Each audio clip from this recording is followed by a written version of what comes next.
man who would later be called the Emperor of Mankind first appears in the records kept by the Imperium as just another warlord fighting for control of Terra, or Earth, during a chaotic time called the Age of Strife. This was in the late 29th millennium, a period marked by collapse and disorder, when technological and social systems were breaking down. Many warlords fought fiercely for power, each trying to forge their own dominion. Among them was this man, whose true destiny was still hidden behind a veil of chaos and conflict. His early actions and ambitions remained obscure, but his presence was noted as one of the many competing factions vying for dominance in a broken world. During this tumultuous period, the man formed close bonds and alliances to strengthen his position. One of his most trusted allies was Malcador the Sigillite, a wise and powerful figure who would play a crucial role later in his plans. Together they strategized and marshaled their forces to confront the chaos of Terra. Recognizing that the way to unite the planet was through military might, the Emperor launched a series of bold and relentless campaigns. These campaigns aimed to subdue the rival warlords, many of whom relied on their own brutal armies and ancient technology. The collective struggles and battles fought to bring these factions under one banner are now known as the Unification Wars. These conflicts lasted years, marked by fierce battles, clever tactics, and brutal sieges across the planet's diverse terrains. To gain the upper hand, the Emperor developed and employed several specialized military units, each designed to leverage the chaos into victory. One such force was Geno 52 Kiliad, a formidable group of warriors who would eventually join the Imperial army. These soldiers were not ordinary fighters. They were genetically enhanced, meaning their bodies and minds had been altered to maximize their combat potential. The genetic enhancements gave them superior strength, faster reflexes, and increased endurance, allowing them to outfight many ordinary troops on the battlefield. These soldiers served as a core element of the Emperor's strategy, taking on the toughest enemies with brutal efficiency. Among all these forces, the most powerful were the Proto-Astartes known as the Thunder Warriors. These were their introductory step towards the legendary Space Marines that would appear later in history. In battle, the Thunder Warriors proved to be some of the most lethal fighters of their time. Physically, they surpassed even the later Space Marines with their overwhelming strength and combat ferocity. Their raw power was unmatched, and they could tear through enemy ranks with brutal ease. However, despite their fearsome reputation, these warriors were far from perfect. Creating them was no simple task.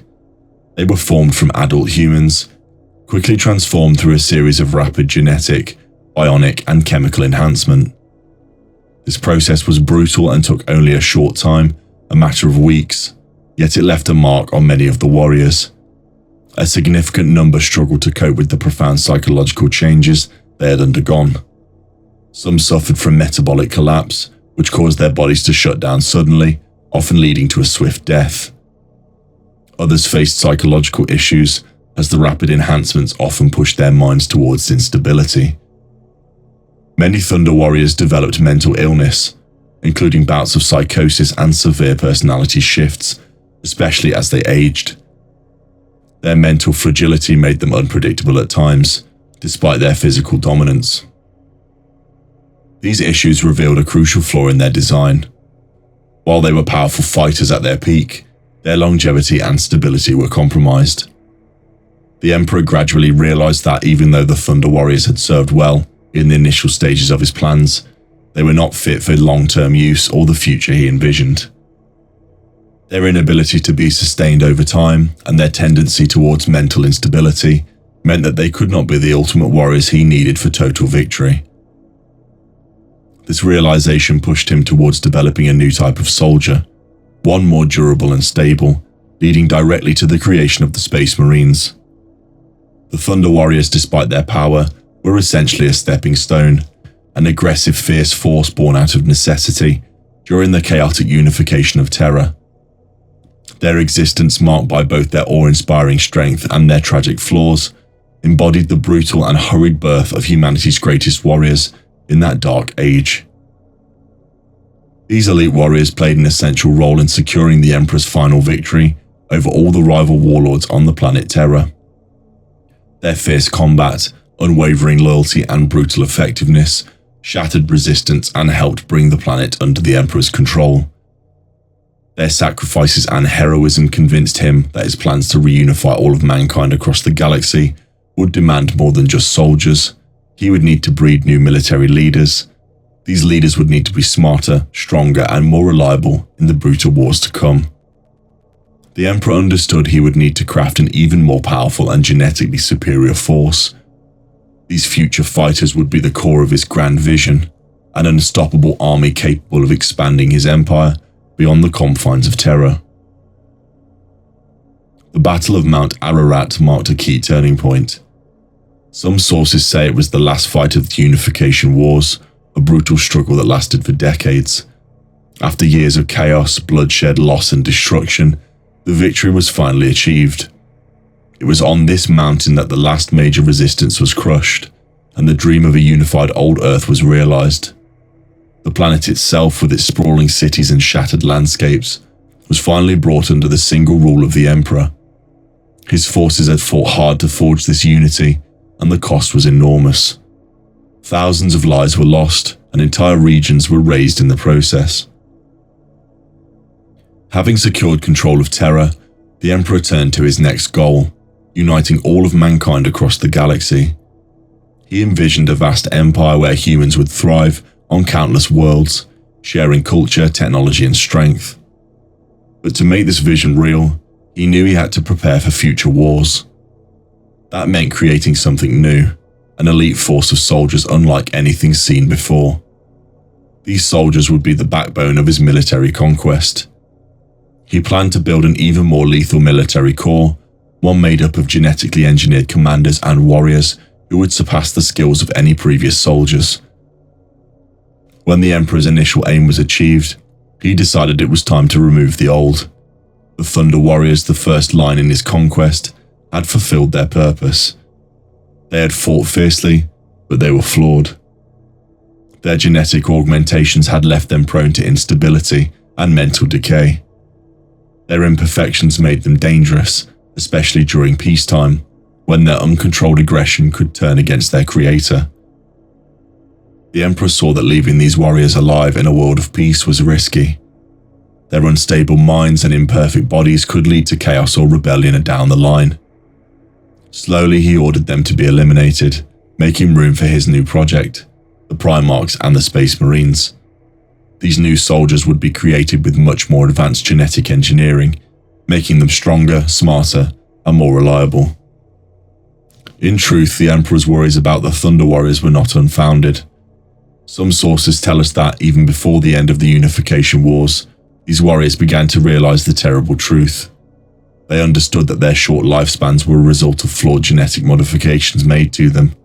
They were not immortal as they believed, but cursed with aging and decay by design. This realization filled them with anger and despair. Many felt betrayed, believing the Emperor had used and abandoned them. A rebellion was born from this pain. The Thunder Warriors turned against their creator, seeing him as a betrayer who had made them as tools for his war, only to discard them once they were no longer useful. The conflict that followed was fierce. Standing in defense of the Emperor's decisions was a small but powerful group, comprising several hundred custodians who were the Emperor's most trusted guards. They acted with unwavering loyalty. One of these custodians, famed for his wisdom and strength, was Constantin Valdor. He led the elite force, holding the line against the rebellious Thunder Warriors. Alongside them, thousands of the first prototype Astartes, also called the Space Marines of the First Legion, stood ready to enforce their creator's will. These Space Marines were still in trial form but already showed incredible promise. They were equipped with advanced armor, weapons, and a new breed of resilience that made them far superior to the old warriors. These forces fought mercilessly to erase the dangerous remnants of the past. They carried out a brutal systemic purge of the Thunder Warriors, some of whom fought desperately to save themselves, their minds shattered and their bodies broken. The purge was brutal but necessary. The Thunder Warriors' flaws could not be ignored. Their instability, combined with their tendency for mental decay, made them ticking time bombs. Allowing them to live would risk chaos in an already fragile future empire. The loyal custodians, led by Valdor, executed the order with precision and determination. Their goal was clear: wipe out the obsolete soldiers and ensure only the most perfect fighters would carry the Emperor's legacy forward. The rebellion was fierce, with some warriors even fighting to the death. Yet the last of the Thunder Warriors were eliminated, making way for the new breed of soldiers designed explicitly for the long haul. This act of ruthless extermination showed the Emperor's willingness to sacrifice anything, even old friends, to see his vision become reality. In the shadows of this chaos, the true costs of these decisions became evident. Some say even then that the Thunder Warriors knew their time was numbered. They sensed the flaw in their gene-enhanced bodies and began to see their creator as a false god who might condemn them. A few believed that the Emperor had cursed them on purpose, as punishment for trying to serve him faithfully. As their despair grew, they turned against the Maker, feeling betrayed and abandoned. Their fury added chaos to the already turbulent purge. Standing against these rogue warriors was an elite force known as the Custodians. Their numbers were small but mighty, led by legendary figures such as Constantine Valdor. These Custodians had fought alongside the Emperor for years and knew the stakes. They were supported by thousands of first-generation Space Marines from the increasingly successful First Legion. These Marines had been created from imperfect but promising gene seed, and they already displayed remarkable strength and discipline. With their combined might, Valdor's Guard launched a relentless campaign to stamp out the rebellion and eliminate the dangers posed by the obsolete Thunder Warriors. Their action was cold and ruthless, driven by the need to safeguard the future of the Empire. Each fallen Thunder Warrior served as a reminder of the harsh requirements necessary for creating a stable, lasting civilization, one built on strength, order, and certainty. Although some Thunder Warriors managed to escape the mass kills, their survival was rare and often accidental. We don't know exactly how they escaped the final purge, but it is clear that only a small handful of these superhuman soldiers lived on after the Unification Wars. Most of those who survived met terrible fates, often at the hands of their own allies. Many Thunder Warriors, after being betrayed or left behind, found themselves hiding in the shadows, living quiet and lonely lives among the sprawling population of Terra. They abandoned their past heroism, their memories of glory fading into mere whispers, replaced by fear of discovery. These warriors, once revered as unstoppable, now lived unnoticed. Their existence a secret kept from the rest of humanity. A few isolated groups and individuals did survive the culling and managed to stay hidden. Among these was the self-styled band known as the Dites Tar, a small faction that emerged during the Cerberus insurrection, early in the Great Crusade era. They were warriors who refused to fade into obscurity, though they often lived in misery and danger. Many of these survivors were forced to adapt abruptly, bleeding into the crowd and hiding their true nature. They kept their heads down, afraid that discovery would bring death or imprisonment. Their lives were full of constant fear, knowing that if they were found out, everything that they fought for, and everything they still were, would be lost forever. The Imperium at that time never actively searched for these warriors. They believed that most had perished during the cull, and the search was considered a waste of resources.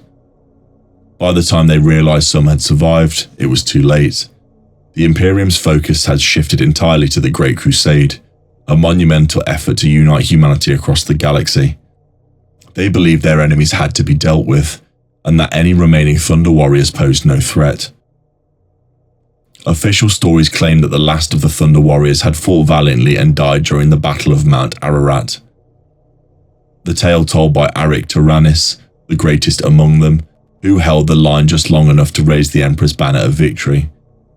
It was said he fell only after securing the final triumph, making him a symbol of unwavering loyalty and sacrifice. These stories served to inspire the new imperial doctrine and cover up the darker truth. They presented the culling as a necessary act, a brutal but justified measure to ensure the future of humanity. Yet some of those who survived the cull remained hidden, living with the burden of their secret past. Among them was Arik Tyrannis, who had escaped the slaughter and held on to secrets that could balance the fate of empires. His survival was kept silent, buried in rumour and shadow, but he would someday have a role in the shaping of the Emperor's realm. The scars from their near extermination haunted these survivors, fueling a sense of loss and guilt that no longer could heal.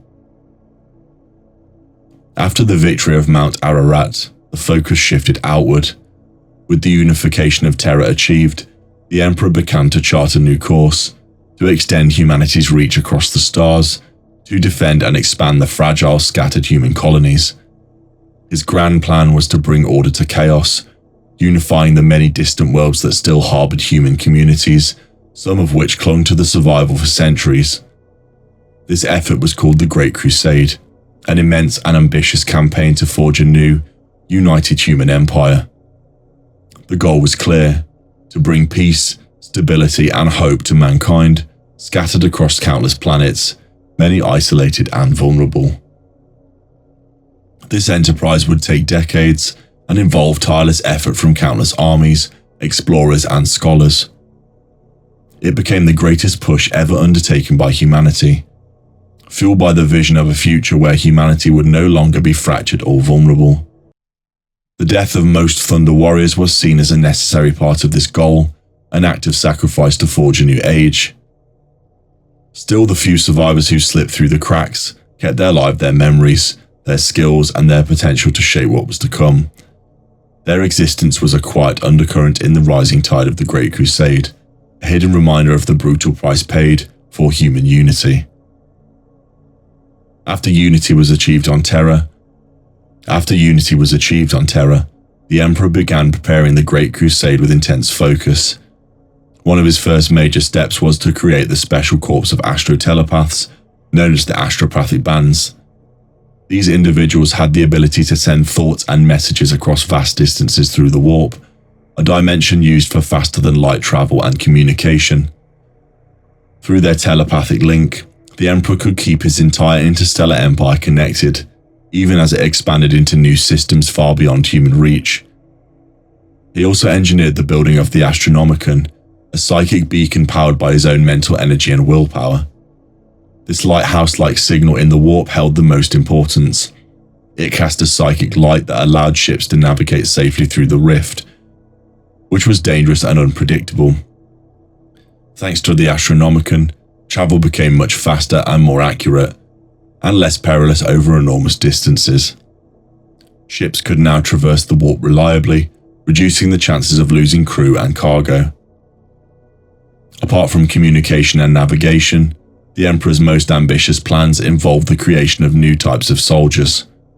These would be transhuman, meaning they would be far beyond normal human strength, intelligence and durability. These soldiers were the next step up from the gene troopers the Emperor had used during the Unification Wars. Those early troops were already improved, but the new legions would far surpass them. These warriors would be stronger, smarter and tougher, designed for the demands of a galaxy-spanning war. He saw them as the backbone of his future armies.